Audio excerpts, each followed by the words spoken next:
Es importante que continuemos con las lecciones que estamos tratando. Ahora estamos justamente en la lección número 10 del curso básico para las relaciones de familia. Y el título que consideraremos en los próximos minutos es el tamaño de la familia. Y creo que ese es un tema que a todos nos compete de una u otra manera. Y queremos introducirnos con una cita del Espíritu de Profecía en Hogar Cristiano, página 143, donde se nos habla de los hijos como el tesoro que nos ha sido confiado.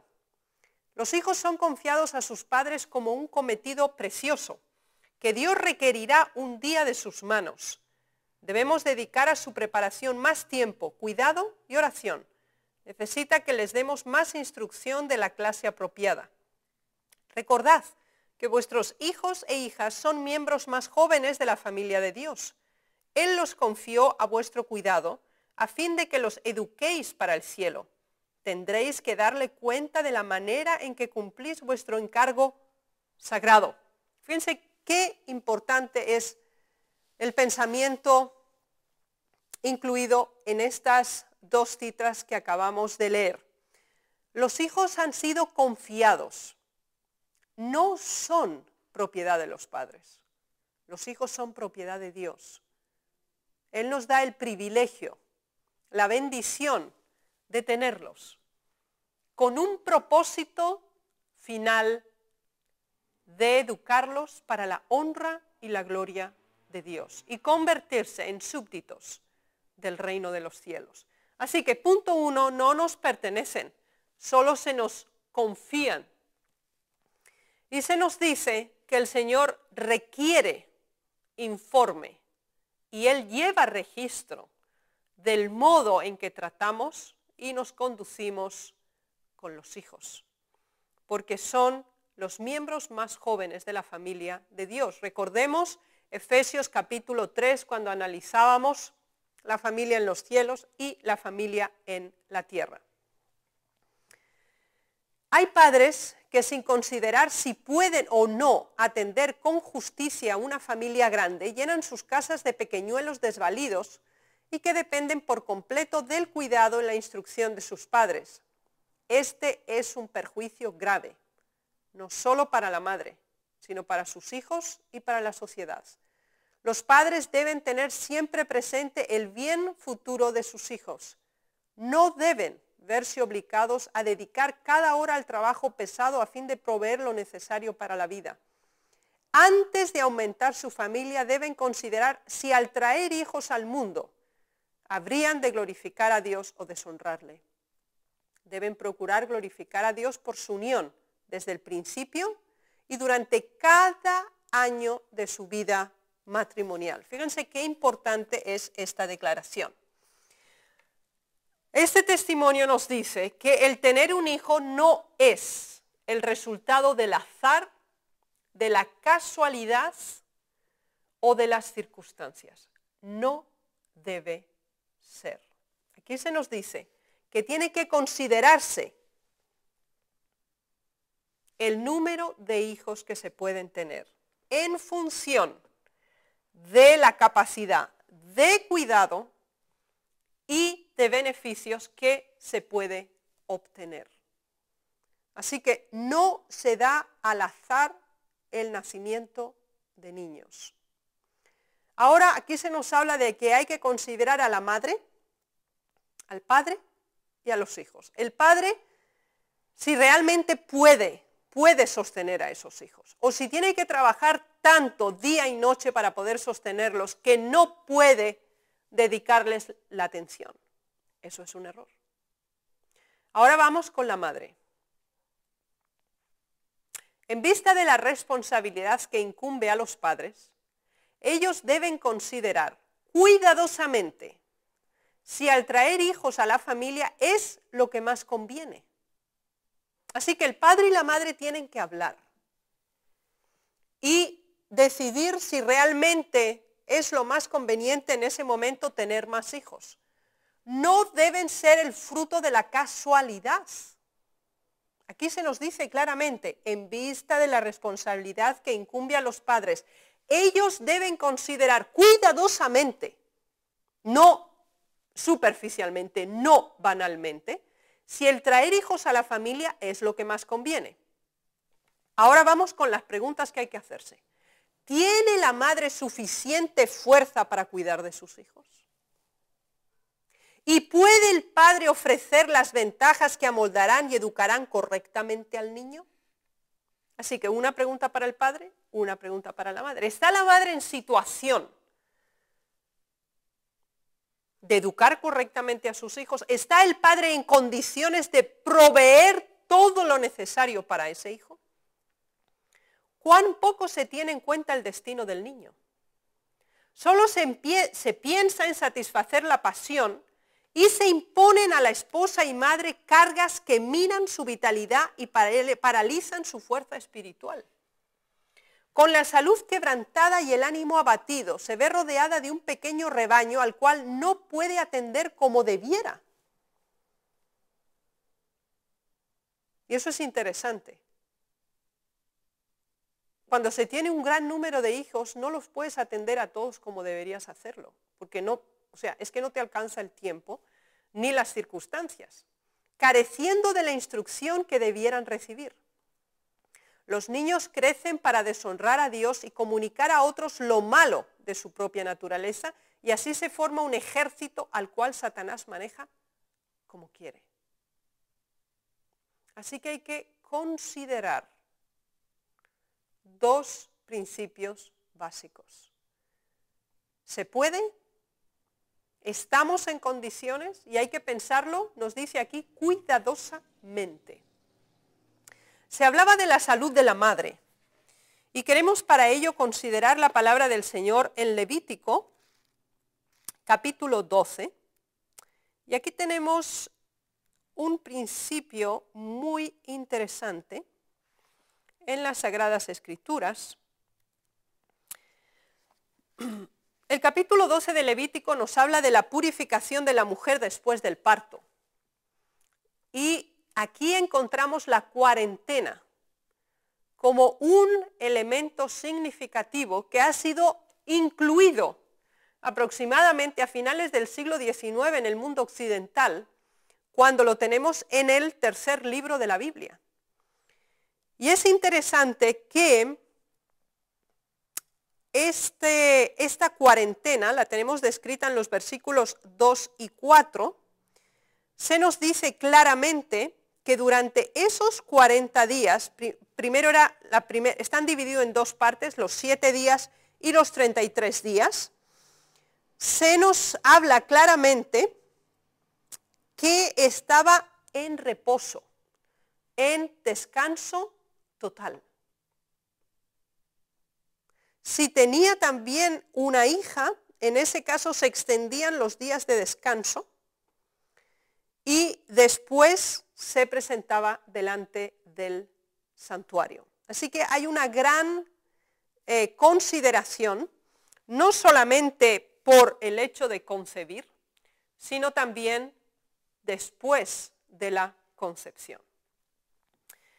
Así que no solamente considerar la fuerza de la madre, su capacidad física, su condición física, hay otros factores que deben considerarse. Dice en Hogar Cristiano 145, Dios quiere que los padres actúen como seres racionales y vivan de tal manera que cada hijo reciba la debida educación y que la madre tenga fuerza y tiempo para emplear sus facultades mentales en la disciplina de sus pequeñuelos, a fin de que sean dignos de alternar con los ángeles. Ella debe tener valor para desempeñar noblemente su parte y hacer su obra en el temor y amor de Dios, a fin de que sus hijos resulten en bendición para la familia y la sociedad. Así que el traer los hijos al mundo no es un acto de la casualidad, no debe ser el resultado de la pasión, sino que debe ser un acto racional, porque se nos dice que debe considerarse seriamente. Ya habíamos analizado varias cuestiones que debían considerarse. 1. Si el padre puede mantener a la madre y a los hijos. 1. 2. Si la madre puede físicamente tener o mantener esos hijos. 3, que hemos considerado hasta ahora. Los hijos deben recibir educación, cuidado y atención. ¿Se puede dar esto? Así que esto hay que reflexionarlo racionalmente, nos dice el testimonio. Dice más, el esposo y padre debe considerar todas estas cosas, no sea que su esposa se vea recargada y así abrumada de abatimiento. Debe procurar que la madre de sus hijos no se vea en situación tal que no pueda atender con justicia a sus numerosos pequeñuelos y darles la debida preparación. Si la madre no puede atender un número específico de niños, eso hay que pensarlo. No después que se tienen que decir, oh, es que no puede. Aquí dice que si no se puede, no se deben tener. Porque todos tienen el derecho al cuidado necesario. Los padres no deben aumentar sus familias más ligero de lo que pueden cuidar y educar debidamente a sus hijos. El que haya año tras año un niño en los brazos de la madre significa una gran injusticia para ella. Es una injusticia para la madre. Así lo dice el espíritu de profecía. Año tras año. Reduce y a menudo destruye para ella el placer social y aumenta la miseria doméstica porque no puede hacer otra cosa. Priva a sus hijos del cuidado, de la educación y de la felicidad que los padres tienen el deber de otorgarles, porque está tan agobiada que no puede prestarle la misma atención, cuidado a cada uno de sus hijos, porque obviamente ni el tiempo, ni las fuerzas, ni las posibilidades alcanzan. Y se dice que es una injusticia. Los padres deben considerar con calma cómo han de proveer para sus hijos. Así que antes de tener hijos hay que pensar que hay que proveer. No después que los tienen, antes. No tienen derecho de traer al mundo hijos para que sean una carga para otros. No tienen el derecho. ¿Tienen una ocupación con la cual pueden contar para sostener a una familia sin que necesiten ser una carga para otros? ¿Su fluidez económica, su salario, sus entradas, le permiten tener otro hijo más? ¿Que puedan mantener, educar, cuidar? Si la respuesta es no, no pueden tener más hijos. Si no la tienen, y ahora es muy grave lo que pone, si no la tienen, cometen un crimen. Cometen un crimen al traer a este mundo hijos que sufran por falta de cuidados, alimentos y ropas convenientes. Si no podemos proveer a nuestros hijos lo que se necesita, es un crimen haberlos traído al mundo. Fíjense cuán grave es esta declaración. Los que carecen seriamente de tino comercial y que son los menos preparados para progresar en el mundo, llenan generalmente sus casas de hijos, mientras que por lo común los hombres capacitados para adquirir propiedades no tienen más hijos de los que pueden atender debidamente. Los que no están preparados para atenderse a sí mismos no debieran tener hijos. Fíjense qué interesante. Si no se pueden cuidar a sí mismos, administrarse a sí mismos y cubrir sus necesidades propias, no pueden tampoco tener hijos, porque no van a ser capaces de dar a otros lo que ellos mismos no tienen. Muchos que apenas pueden vivir cuando están solteros, deciden casarse y criar una familia. Cuando saben que no tienen con qué sostenerla. Y lo peor es que no tienen ningún gobierno de su familia. Toda su conducta en la familia se caracteriza por hábitos de negligencia. No ejercen ningún dominio propio y son apasionados, impacientes e inquietos. Cuando los tales aceptan el mensaje, les parece que tienen derecho a la ayuda de sus hermanos más prudentes y pudientes. Y si no se satisfacen sus expectativas, se quejan de la Iglesia y lo acusan de no vivir conforme a su fe. ¿Quiénes deben sufrir en este caso? ¿Se debe desangrar la causa de Dios y agotar su tesorería para cuidar de estas familias pobres y numerosas? No. Los padres deben ser los que sufran. Por lo general, no sufrirán mayor escasez después de aceptar el sábado que antes. Usar el número de hijos para obtener beneficios económicos, aquí se nos dice que está censurado por el espíritu de profecía. Los hijos que uno tiene son responsabilidad suya delante de Dios. Y es el más sagrado deber cuidar de ellos. Nadie más es responsable.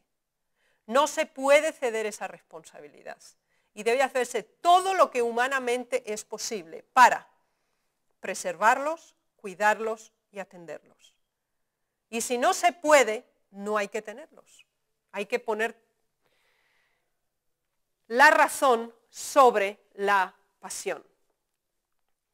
Al enviar misioneros a países lejanos, deben elegirse hombres que sepan economizar, que no tengan familias grandes y que, comprendiendo la brevedad del tiempo y la gran obra que debe realizarse, no llenarán de hijos sus casas y sus manos, sino que se mantendrán tan libres como les sea posible, de cuánto desviaría su ánimo de la gran obra que les toca hacer. La esposa, si es consagrada y tiene libertad para hacerlo, puede, trabajando al lado de su esposo, realizar tanto como él. Dios ha bendecido a la mujer con talentos que debe usar para glorificarle, conduciendo a él a muchos hijos e hijas. Pero son muchas las que, pudiendo trabajar con eficiencia, se ven sujetas al hogar para atender a sus pequeñuelos. Y aquí tenemos una escala de valores o de prioridades y debe tomarse claramente en cuenta. Y eso es realmente una actitud personal que en cada hogar debe decidirse y que cada familia debe tomar posición al respecto. Quiera el Señor ayudarnos a tener una mayor comprensión de la importancia de racionalizar el número de hijos que se tienen. Debe limitarse a las posibilidades de cuidado, a las posibilidades de asistencia, de educación y de atención que tanto el padre como la madre pueden dar. Los hijos no nos pertenecen, no se nos confían, se nos entregan en usufructo para criarlos para la honra y la gloria de Dios. Así que quiera el Señor ayudarnos a tener una visión más completa y detallada de este elemento que es tan importante para nosotros. La religión en la familia, y vamos a proceder ahora a un tema que no estaba en el listado de la invitación, que es el tema número 13, y nos habla de la religión en la familia, y lo vamos a conectar precisamente con este mismo principio de los hijos. Y vamos a introducir una breve pausa para volver en unos minutos.